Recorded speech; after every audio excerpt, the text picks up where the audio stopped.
우리 몸에는 심장이 있습니다. 주먹만한 크기의 심장이 왼쪽 가슴에 다 있어요. 이 심장이 이렇게 뛰죠. 느낍니까? 예. 하루에 이 심장이 10만 800회 정도 뛴다고 합니다.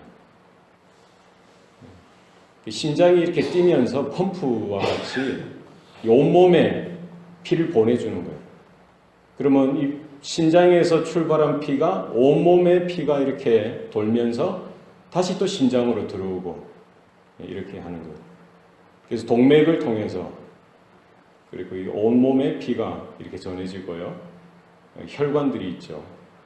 또 우리가 아주 작은 실핏줄이 있습니다. 이런 혈관, 동맥이나 정맥, 큰 혈관뿐만 아니라 핏줄들, 이것을 길게 이렇게 늘여놓으면은 그 길이가 96,000km 된다고. 우리 몸에는 그렇게 혈관이 아주 길게 놓여져 있습니다. 심장에서 출발한 피가 다시 심장으로 돌아오는데 걸리는 시간이 한 46초에서 한 1분 정도 걸린다고 하죠. 그리고 우리가 호흡하는 것, 호흡하는 거 매일 느낍니까? 여러분 생각하고 숨을 쉬십니까? 우리 자면서도 호흡이 진행되죠. 숨 쉬는 거가 하루에 2만 3,040회 정도 호흡이 일어나고 있는 거죠. 그래서 우리 심장이 뛰는 것, 우리가 호흡하는 것, 우리가 의식하지 못하는데도 이것이 늘 작동하는 거예요. 우리가 뭐 피곤할 때도 그렇고요. 고난 잠에 빠졌을 때, 졸고 있을 때에도 뭐 일을 하면서도 심장이 펌프질을 해야 되고요. 우리가 호흡이 이렇게 되어져야지 한순간 이것이 정지된다든지 장애가 입으면 안 되는 거예요. 우리가 깨닫지 못하는데도 이렇게 우리 몸 가운데는 이런 엄청난 신묘막측한 일들이 날마다, 시간마다, 순간마다 일어나고 있습니다. 우리는 다 깨닫지 못하는 거예요.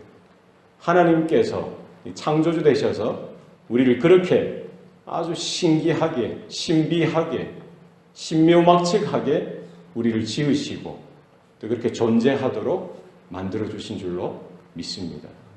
하나님께서 우리를 그렇게 빚으시고요. 만들어주셨는데도 우리는 그것을 잘 깨닫지 못합니다.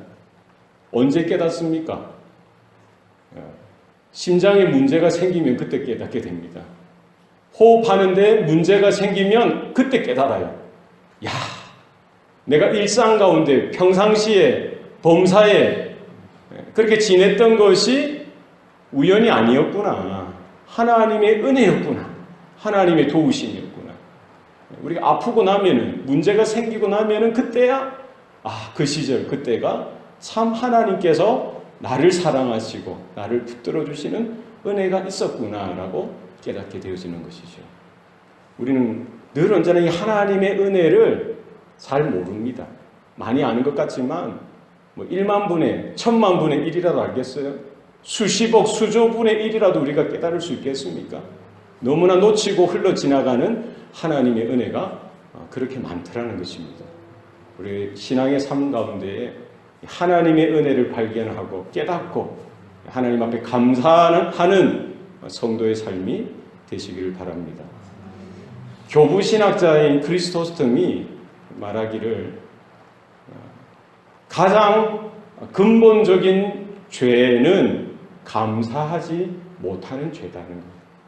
우리가 하나님 앞에 감사하지 못하는 것, 이것이 인생에 있어서 가장 근본적인 죄라는 거예요.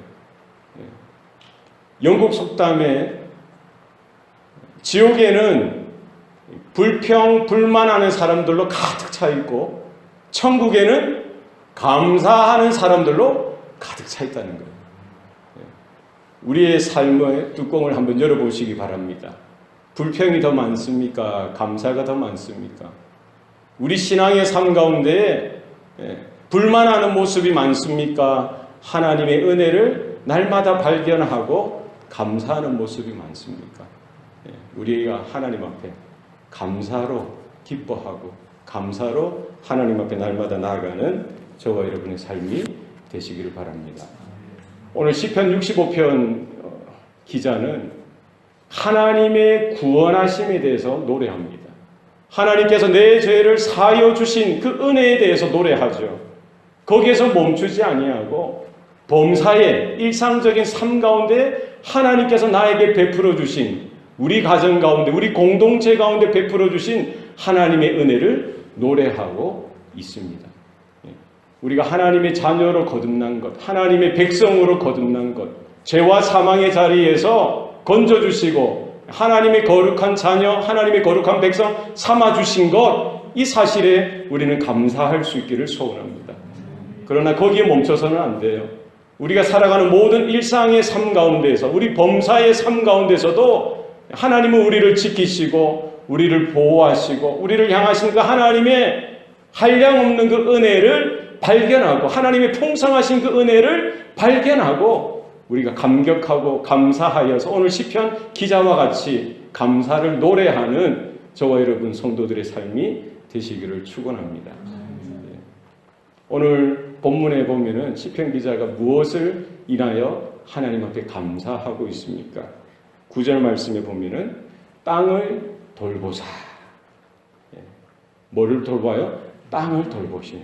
하나님은 땅을 돌보시는 하나님. 우리의 인생, 우리의 삶을 돌보시는 하나님이신 줄로 믿습니다. 땅을 돌본다는 건 뭡니까? 막연하게 천상에서 보좌에서 그냥 바라만 보시는 것, 그것을 의미하는 것 아닙니다. 농부가 어떻게 땅을 돌봅니까? 그냥 멀리 바라보고 있으면 땅을 돌보는 것이 됩니까? 생각만 가지고 아이고 잘 돼야 될 텐데, 잘 돼야 될 텐데, 이것만 하면 땅을 돌보는 겁니까? 그렇지 않습니다. 생각만, 마음만 가지고 그냥 멀리 바라보는 것만 가지고 부족합니다. 어떻게 되는 거예요? 농부가 어떻게 땅을 돌보죠? 땅으로 나아가는 거예요. 그죠? 밭으로 나아가고요. 그 들녘으로 나아가서 거기에 땀을 흘리는 겁니다. 흙을 만지는 거예요. 씨도 뿌리고요. 땅도 개간하고 씨도 뿌리고 곡식이 이런 식물들이 잘 자라고 있는지 살피는 거예요. 병충해가 있으면 그 병충해를 제거해주고 잡초도 뽑아주고요. 이런 비료도 주고 또 물도 데워주면서 어디를 가야 되는 거예요? 그 곳곳을 살피는 겁니다. 몇 번을 가겠어요? 씨를 뿌리고 그 곡식이 자라고 열매가 이렇게 맺기까지 농부의 손길, 농부의 발걸음이 얼마나 가야만 그렇게 결실이 일어나겠습니까? 수십 번이면 될까요? 수백 번이면 되겠습니까? 수천, 수만 번을 왔다 갔다 하는 거예요. 하나님께서 땅을 돌보신다는 것 무엇입니까? 그 하늘 보좌에만 머무시는 하나님이 아니라 하나님께서 창조하신 그 세상을 바라보시고 그냥 관망하시는 하나님이 아니라 그 인생이 살아가는 땅, 현실 가운데 개입하시고 간섭하셔서 찾아오시는 하나님, 찾아오셔서 우리의 아픔을 돌아보시고 우리의 형편을 바라보시면서 함께 하시면서 함께 우시고 함께 기뻐하시는 하나님으로 우리 가운데 다가오시는 거예요. 아브라함을 찾아가시는 하나님입니다. 찾아가셔서 보살펴 주시는 거예요. 모세를 향하여 찾아가시는 거예요. 다윗을 향하여 찾아가시는 하나님입니다. 430년 동안 종살이하던 그 이스라엘 그 백성들을 향하여 찾아가시는 하나님이에요. 그들의 고난 가운데 거하시고요. 그들의 아픔 가운데 거하시고 그들의 원통함 가운데 거하셔서 그들의 모든 허물과 모든 죄악과 모든 상처와 모든 이런 마음의 짐들을 다 벗겨주시고요. 함께 그들과 함께 하시는 하나님. 찾아가셔서 보살펴 주시고요. 눈에 눈물을 닦아주시고 마음에 맺힌 그 원한도 씻겨주시고 품어주시고 새롭게 하시는 하나님의 은혜가 있는 줄로 믿습니다.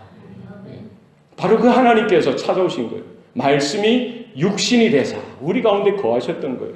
그 독생자를 보니 독생자 가운데에 뭐를 발견할 수 있습니까? 하나님의 영광과 하나님의 은혜가 거기 있더라는 겁니다. 우리 가운데 찾아오신 하나님.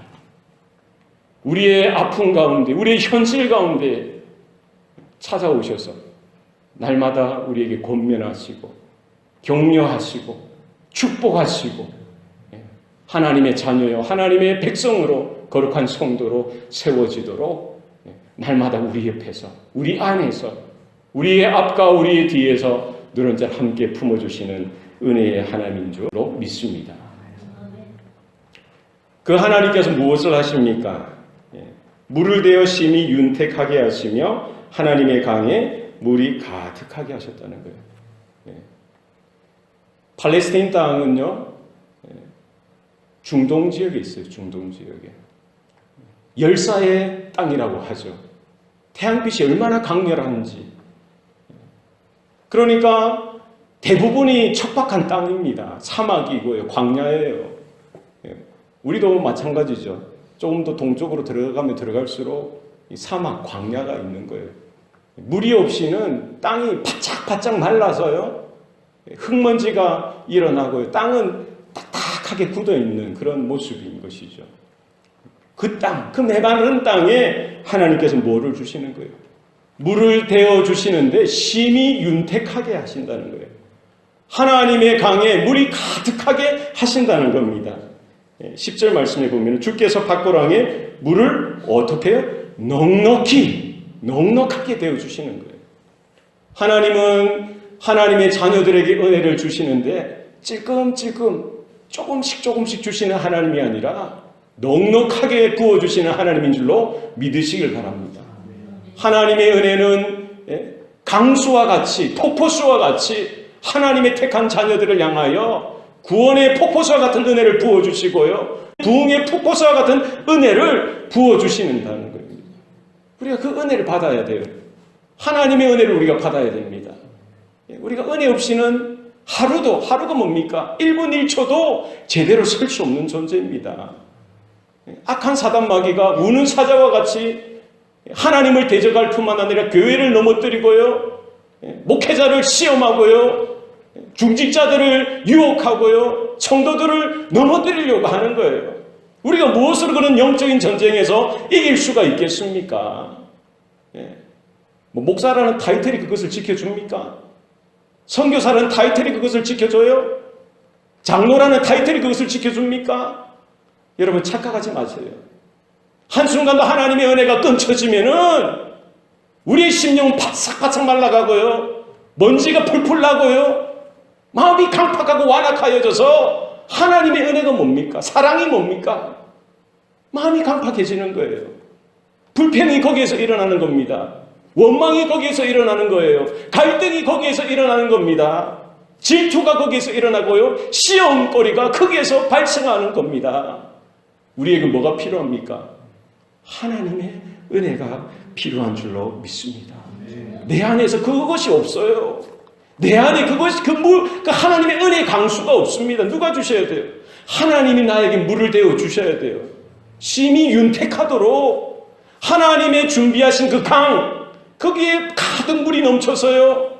나에게 흘러오도록 하나님께서 이런 물의 수문을 열어주셔서요. 폭포수와 같이 하나님의 은혜의 담비가 우리 가운데 적셔질 때에 우리의 굳은 심령도 완악한 심령도 녹아지는 거예요. 내가 강팍하고 완악했음에도 하나님의 은혜가 나에게 덮치면은 하나님의 은혜가 나에게 쏟아지면은 녹아지지 않을 인생이 없는 겁니다. 변화되어지지 않을 인생이 없습니다. 우리 가정의 문제도 마찬가지고요. 교회의 문제도 마찬가지입니다. 우리 인생의 모든 문제가 마찬가지입니다. 뭐가 문제입니까? 하나님의 은혜가 내 삶 가운데 막혀 있더라는 거예요. 하나님의 은혜의 강수의 물줄기가 더 이상 흘러오지 않더라는 겁니다. 찔끔찔끔 흘러오더니 그것조차도 막혀 있는 거예요. 여러분 이런 상황들을 영적으로 바라보시고 하나님 앞에 자복하며 겸손하게 회개하고 엎드려서 다시 한 번 더 하나님의 은혜의 강수가 나에게 흘러올 수 있도록 우리가 하나님 앞에 무릎 꿇고 기도로 나아가는 저와 여러분 되시기를 소원합니다. 주께서 밭고랑에 물을 넉넉하게 데워 주셔야 됩니다. 그러면 어떤 일이 일어납니까?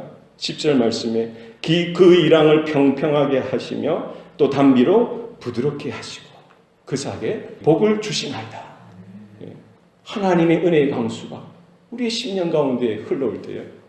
메마른 척박한 그런 광야와 같은 땅도 뭐로 바뀌는 거예요? 옥토가 되는 거예요. 부드러워지는 겁니다. 단비가 내리면 오늘 보면 부드럽게 하시고 여러분의 가슴에 한번 손을 얹어보세요. 여러분의 마음에 손을 얹어보세요. 여러분의 마음의 밭은 광야처럼 팍팍하고 척박한 땅입니까? 메말라 있습니까? 아니면 하나님의 은혜의 단비로 인하여 촉촉하게 이랑이 이렇게 바르게 반듯하게 갈려있는 것처럼 옥토처럼 또 이렇게 이 땅이 부드럽게 되어져 있습니까? 어떻습니까? 우리가 이 밤에 기도할 때에 하나님이여 내 심령 하나님 광야처럼 마른 사막처럼 하나님 이 척박한 땅이 오니 은혜의 단비를 부어 주시옵소서. 우리가 하나님의 은혜를 받으셔야 돼요. 문제의 원인 바로 하나님의 은혜가 끊겼다는 겁니다. 그럼 문제의 해결은 어디에서 또 시작될까요? 하나님의 은혜가 다시 흘러올 수만 있다면, 하나님의 은혜가 나에게 부어질 수만 있다면 우리에게 소망이 있는 줄로 믿습니다. 이렇게 하나님께서 예비하시고 준비하신 후에 뭐를 주신다는 거예요? 곡식을 주신다는 거예요. 9절 말씀에 이같이 땅을 예비하신 후에 그들에게 뭐를 주신다? 곡식을 주시나이다. 하나님께서 열매를 주시는 것, 하나님께서 복을 주시는 것 그냥 무턱대고 주지 않습니다. 하나님의 그 준비하신 그 열매를 언제 주십니까? 철저하게 준비되어지고요. 은혜로 이렇게 우리가 하나님의 놀라운 것들을 받을 준비가 되어지고 나서 하나님께서 곡식을 주신다고 해서 열매를 주신다는 것입니다. 열매를 주신다는 것, 곡식을 주신다는 건 뭡니까? 우리에게 생명을 주시는 거예요. 우리의 삶을 하나님께서 주관하신다는 겁니다. 살 수 있도록, 지탱할 수 있도록, 살아갈 수 있도록 하나님께서 우리에게 영양분을 주시고 열매를 주시고 곡식을 주셔서 살아나게 하신다는 사실입니다. 하나님께서는 찾아와 주시고요. 하나님께서는 강수와 같이 은혜의 단비를, 은혜의 물을 가득하게 임하게 하여 주실 뿐만 아니라 이렇게 변화되어지고 준비되어져서 하나님의 곡식, 하나님의 열매 맺는 삶으로 인도하시는 줄로 믿습니다. 하나님께서 우리에게 먹을 것을 주신다는 것, 우리에게 생명을 주관하시는 분은 바로 하나님 한 분이시다는 사실입니다. 광야의 그 이스라엘에게 하나님이 뭐를 주셨습니까? 날마다 만나를 주시고 또 고기가 먹고 싶을 때는 메추라기를 주시는 거예요. 반석에서 물이 나게 하셔서 그들의 메마른 목을 이렇게 축여주시는 겁니다. 그래서 이스라엘은 무엇을 먹을까, 무엇을 마실까, 무엇을 입을까 염려하는 인생이 아니라 뭐를 하는 거예요? 함께 하시는 하나님, 우리를 먹이시는 하나님, 나를 인도하시는 하나님을 바라보기만 하면 되는 거예요. 광야의 인생길 가운데 하나님께서 그들에게 먹을 것을 주셨어요. 광야에서 만나를 주신 그 하나님께서 동일하게 가나안 땅, 약속의 땅에서 그들이 경작하고요, 목축하고요, 그들의 힘으로 살아가는 것 같지만 거기서도 변함없이 하나님께서 하늘을 여셔서 비를 내리셔야 했고요. 새벽에 이슬이 또 이렇게 돋아나서 그 땅을 적시게 하셨고요. 이 모든 것이 하나님의 은혜 가운데, 하나님의 보호하심 가운데 하나님이 열매를 맺게 하시고 하나님이 그들에게 곡식을 주시는 분이시라는 사실을 오늘 시편 기자는 깨닫고 하나님 앞에 그것을 감사하며 그 은혜를 감사하며 하나님 앞에 노래하고 있는 것입니다. 우리의 삶을 여러분 돌아보세요. 올 한 해 어떻게 살아오셨습니까? 얼마나 힘든 일도 있었을 것이고요. 마음이 아픈 일도 있었을 것이고 놀랐던 일도 있었을 것입니다. 그러나 모든 삶의 여정 가운데 하나님께서 우리에게 날마다 찾아오시고요. 말씀해 주시고 필요한 은혜를 주시고 그 은혜도 찔끔찔끔 주시는 하나님이 아니라 하나님의 때에 풍성하게 부요하게 폭포수와 같이 우리 인생 가운데 가정과 교회 가운데 부어주시는 하나님인 줄로 믿습니다. 하나님께서 그때 모든 것이 준비되어졌을 때 곡식을 열매를 허락하여 주셔서 우리의 생명까지도 주관하시는 하나님이신 줄로 믿습니다.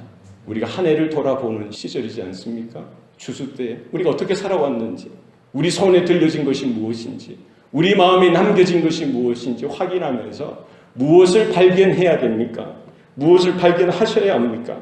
11절 말씀에 주의 은택으로 한 해를 관 씌우시니 주의 길에는 기름방울이 떨어지며 들의 초장에도 떨어지니 작은 산들이 기쁨으로 띠를 띄었나이다. 한 해를 바라보면서 뭐를 바라봐야 되는 거예요? 주의 은택으로 한 해를 관 씌우셨다는 거예요. 1년이라는 이 세월을 하나님께서는 그냥 우연하게 우리가 걸어가는 인생이 아니라 하나님의 은택, 하나님의 은혜로 마치 우리 머리에 관을 씌우듯이 이 한 해를 하나님의 은택의 그 왕관을, 면류관을 씌워주신 거예요. 하나님의 은혜로 덮어주신 것입니다. 한 해를 시작했을 그 시점부터 한 해를 마감할 때까지 뭐로 시작하고 뭐로 마치는 겁니까? 하나님의 은택, 하나님의 은혜로 시작했던 시간이었고요.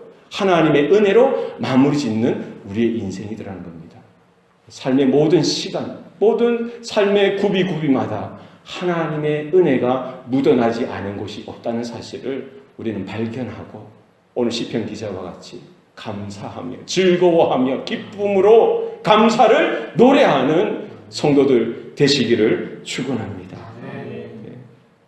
외치고 또 노래하는 거예요. 끊임없이. 왜 그렇습니까? 하나님의 은혜는, 하나님의 은혜의 강수는 끊임없이 우리 가운데 흘러오기 때문에 우리가 그 하나님의 은혜에 대해서 우리의 감사도 결코 멈춰서는 안 된다는 겁니다. 하나님의 은혜를 발견하고요. 깨달을 수만 있다면 우리는 하나님의 은혜에 대해서 감사를 노래하고 기뻐하고 즐거워하고 감격하면서 하나님 앞에 나아가는 성도들 되어야 할 줄로 믿습니다. 어느 목사님이 이런 말씀을 하셨어요. 노래는 부르기 전까지는 노래가 아니고 종은 울리기 전까지는 종이 아니며 사랑은 표현하기 전까지 사랑이 아니며 또 복은 감사하기까지는 복이 아니다. 여러분 하나님의 은혜를 받으셨습니까? 하나님 앞에 감사하시길 바랍니다. 억지로 하는 것이 아니라 하나님의 구원을 다시 한 번 더 발견하고 깨닫고 예수님께서 나를 위하여 흘리셨던 그 보배로운 피, 그 죽으심, 하나님께서 나를 위하여 행하셨던 그 구원의 능력과 그 은혜 우리가 발견하고 한 해를 차근차근 우리가 돌아보면서 주의 은택으로 한 해를 관 씌우셨던 것, 하나님의 은혜의 기름방울이 우리의 삶의 여정 가운데 길 가운데 뚝뚝 떨어지고 하나님의 은혜가 묻어나는 우리의 삶의 걸음걸음이었다는 사실을 기억하면서 사도 바울이 고백했듯이 항상 범사에 하나님 앞에 감사하며 예수 그리스도의 이름으로 날마다 신령한 노래로 새 노래로 하나님 앞에 내가 감사하길 원한다라고 고백했듯이 우리 안에 이와 같은 노래가 회복되어지고 이와 같은 감사가 크게 일어나는 저와 여러분의 삶이 되시기를 축원합니다. 기도하시겠습니다.